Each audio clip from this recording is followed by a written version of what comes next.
Hi everyone, welcome back to Chinnu's taste birds. ഇന്ന് ഞാൻ cashew chicken റോസ്റ്റിൻ്റെ recipe ആയിട്ടാണ് വന്നിരിക്കുന്നത്. അപ്പോൾ നല്ല ടേസ്റ്റി ആയിട്ടുള്ളൊരു ചിക്കൻ റോസ്റ്റ് റെസിപ്പിയാണ് ഇത്. എൻ്റെ റെസിപ്പിയല്ല, എൻ്റെ ഹസ്ബൻഡിൻ്റെ ആണ്. അപ്പോൾ ഇന്ന് എൻ്റെ ഹസ്ബൻഡാണ് നിങ്ങൾക്ക് വേണ്ടി ഈ റെസിപ്പി ഇവിടെ പ്രസൻറ്റ് ചെയ്യുന്നത്. അപ്പോൾ ഇതാണ് എൻ്റെ ഹസ്ബൻഡ് സ്മിയാദ്. അപ്പോൾ ഇന്ന് പുള്ളിക്കാരനാണ് ഇന്നിവിടെ അടുക്കളയിൽ കയറിയിരിക്കുന്നത്. അപ്പോൾ എങ്ങനെയാണ് സ്മിയ ചിക്കൻ കറി തയ്യാറാക്കുന്നതെന്ന് നമുക്കൊന്ന് നോക്കാം. അപ്പോൾ പുള്ളിക്കാരൻ സവാള അരിഞ്ഞുകൊണ്ടിരിക്കുകയാണ്. എല്ലാ ദിവസവും ഞാൻ തന്നെയല്ലേ അടുക്കളയിൽ ചെയ്യുന്നത്. അപ്പോൾ ഇടയ്ക്കൊന്ന് പുള്ളി അങ്ങനെ അടുക്കളയിൽ കയറി എന്തെങ്കിലുമൊക്കെ ഉണ്ടാക്കാറുണ്ട്. എന്തെങ്കിലും എന്ന് വെച്ചാൽ ചിക്കൻ, മട്ടൻ അങ്ങനത്തെയൊക്കെ ഉണ്ടാക്കുള്ളൂ, അല്ലാതെ സാധാരണയുള്ള ചോറും കറികളൊന്നും വെച്ച് തരില്ല. അപ്പോൾ എപ്പോഴും വീട്ടിൽ പെണ്ണുങ്ങളതിനെ കുക്ക് ചെയ്യുന്നതിനേക്കാളും ഇടയ്ക്ക് നളപാചകം ഒന്ന് ട്രൈ ചെയ്യുന്നത് നല്ലതായിരിക്കും. അപ്പോൾ ആദ്യമേ തന്നെ ചിക്കൻ മാരിനേറ്റ് ചെയ്യാൻ പോകണം. ഇവിടെ 1 കിലോ ചിക്കനാണ് എടുത്തിട്ടുള്ളത്. അതിലേക്ക് 1 സ്പൂൺ ഉപ്പിട്ട് കൊടുത്തിട്ടുണ്ട്.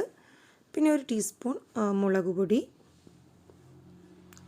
പിന്നെ 1/2 ടീസ്പൂൺ മഞ്ഞൾപ്പൊടി, 1 ടീസ്പൂൺ ഗരം മസാല പൊടി ഇട്ട് കൊടുക്കുന്നുണ്ട്. പിന്നെ ഇതിലേക്ക് 200 ഗ്രാമിൻ്റെ തൈരാണ് എടുത്തിട്ടുള്ളത്. അപ്പോൾ തൈര്, പുളിയില്ലാത്ത തൈര് വേണം ഇതിലേക്ക് ചേർത്ത് കൊടുക്കാനായിട്ട്. അപ്പോൾ പുള്ളിക്കാരൻ വെക്കുമ്പോൾ നല്ല ഡ്രൈ ആയിട്ടുള്ള റോസ്റ്റ് തന്നെ ആയിരിക്കുള്ളൂ വെക്കുന്നത്. അങ്ങനെ ഒരുപാട് വെള്ളമൊന്നും ചേർക്കില്ല, പക്ഷേ നല്ല ടേസ്റ്റ് ആയിരിക്കുള്ളൂ കറി. അപ്പോൾ ഇതെല്ലാം കൂടെ നന്നായിട്ടൊന്ന് മിക്സ് ചെയ്ത് മാരിനേറ്റ് ചെയ്ത് വെക്കുകയാണ്. ഇതൊന്നൊരു അരമണിക്കൂർ വരെ ഇതൊന്ന് മാരിനേറ്റ് ചെയ്യാൻ വേണ്ടി മാറ്റി വെക്കാം. അപ്പോൾ അരമണിക്കൂറിന് ശേഷം ഇനി ഒരു പാനൊന്ന് നന്നായിട്ട് ചൂടാതിന് ശേഷം അതിലേക്ക് 1/2 കപ്പ് ഓയിൽ ഒഴിച്ചു കൊടുക്കാം.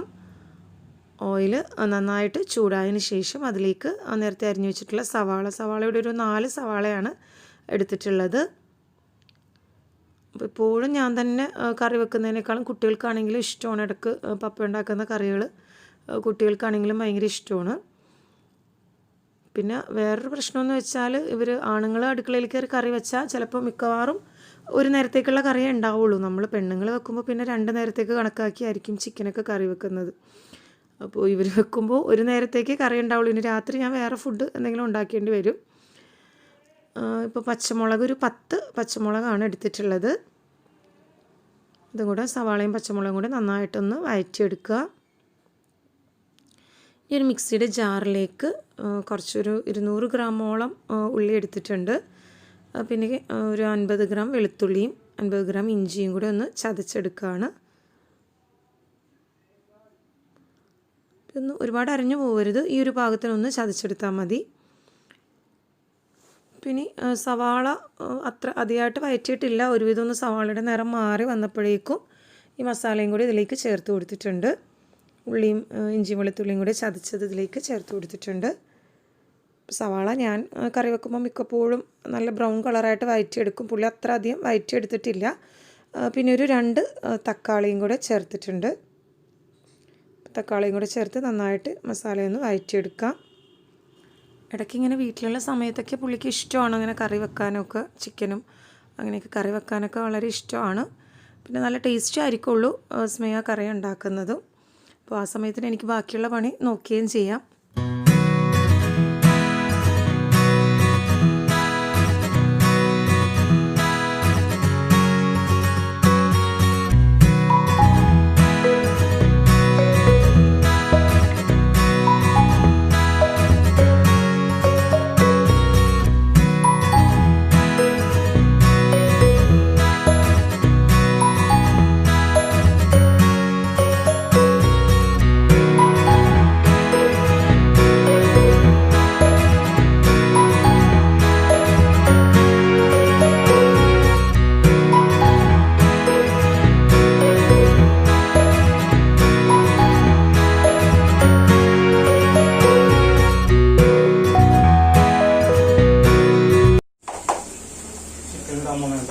ചിക്കൻ മസാല ഉണ്ട്.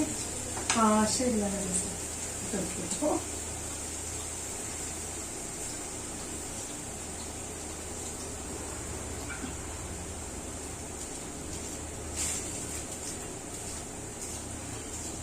പിന്നെ നമ്മുടെ സ്മിയയുടെ സ്പെഷ്യൽ ചിക്കൻ കറി എങ്ങനെയുണ്ടെന്ന് നോക്കട്ടെ.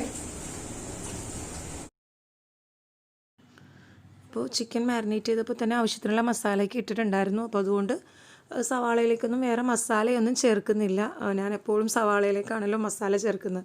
അപ്പോൾ അതുകൊണ്ടാണ് ഞാൻ മസാല ചേർക്കുന്നില്ലേന്ന് ചോദിച്ചത്. പിന്നെയാണ് ഓർത്തത് പുള്ളി ആദ്യമേ തന്നെ എല്ലാ മസാലയും മാരിനേറ്റ് ചെയ്ത് വെച്ചപ്പോൾ തന്നെ ചേർത്തിട്ടുണ്ടായിരുന്നു. അപ്പോൾ ആ മാരിനേറ്റ് ചെയ്ത് ചിക്കൻ മസാലയിലേക്ക് ഇട്ട് കൊടുക്കാം.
നമ്മുടെ ചിക്കൻ റോസ്റ്റ് റെഡിയായി വന്നിട്ടുണ്ട്. ചിക്കനൊക്കെ നന്നായിട്ട് വെന്തിട്ടുണ്ട്.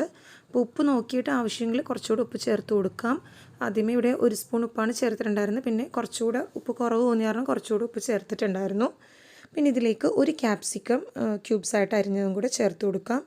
ഇവിടെ ഇപ്പോൾ സ്മേയം 3 കളറിലെ ക്യാപ്സിക്കമാണ് എടുത്തിട്ടുള്ളത്. അത് 3 പകുതി വീതമാണ് എടുത്തിട്ടുള്ളത്. പിന്നെ കുറച്ചൊരു 50 ഗ്രാം കാഷ്യൂനട്ടും കൂടെ ഇതിലേക്ക് ഇട്ടിട്ടുണ്ട്. അപ്പോഴേ നമ്മുടെ ചിക്കൻ റോസ്റ്റിന് നല്ലൊരു ടേസ്റ്റ് ഉണ്ടാവുള്ളൂ. ആ കാഷ്യൂടെയും ക്യാപ്സിക്കത്തിൻ്റെയൊക്കെ ടേസ്റ്റും കൂടെ ആകുമ്പോൾ ഒരു പ്രത്യേക ഒരു വെറൈറ്റി ടേസ്റ്റ് തന്നെ ആയിരുന്നു കറിക്ക്.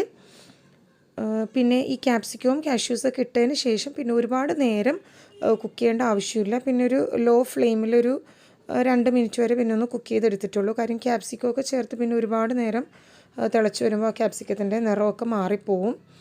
അപ്പോൾ ചിക്കൻ നന്നായിട്ട് വെന്തതിന് ശേഷമാണ് സ്മേയ ക്യാപ്സിക്കവും കാഷ്യൂസും ഇതിലേക്ക് ഇട്ടത്. എന്നിട്ടൊരു ലോ ഫ്ലെയിമിൽ വെച്ച് ഒരു 2 മിനിറ്റും കൂടി ഒന്ന് കുക്ക് ചെയ്തെടുത്തു.